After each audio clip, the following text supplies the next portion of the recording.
I want to be royalty. I want to have power. So I'm learning about all of the monarchs in England, throughout history. The conquerors and the ones that inherited all of their wealth and glory. I guess I plan to do both. King Henry III of the House of Plantagenet reigned from 1216 to 1272. He was only 9 years old when he was appointed king. It was during the First Barons' War. By the way, good luck to anyone asked to run a country at the age of 9. I mean, doesn't look like he got much guidance because he wasn't popular. There was too much taxation and failed military campaigns. So much for adequate counsel. Still in the House of Plantagenet, let's move to King Edward I, who ruled from 1272 to 1307. This king is very famous. He's also known as Longshanks and the Hammer of the Scots. He was huge, and he was a warrior king. He fought in the Crusades, and guess what? He started the tradition of calling the royal heir the Prince or Princess of Wales, after victory now. Didn't know that, did you? Little bit of trivia.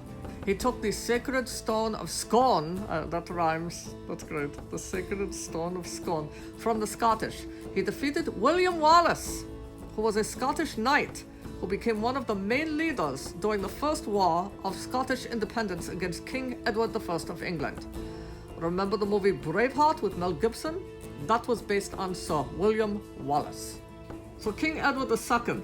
Oh, this is a fun one. Lots of action. A serious disappointment to his father Longshanks, or Edward I.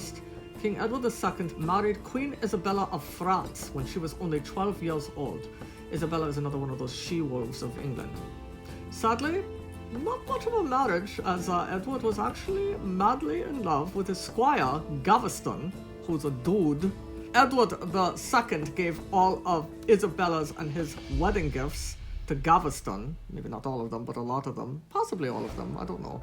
It's a pretty piss-poor gesture. And spent much of his time with this guy Gaveston instead of Isabella.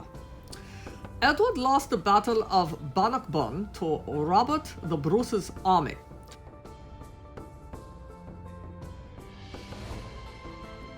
Gaveston was murdered, and Edward was eventually deposed by Isabella and her lover Roger Mortimer. Isabella was responsible for the murder of Edward in Berkeley Castle. Can't get into the specifics, but suffice it to say that it must have been extremely painful, and it involved the insertion of a red-hot poker.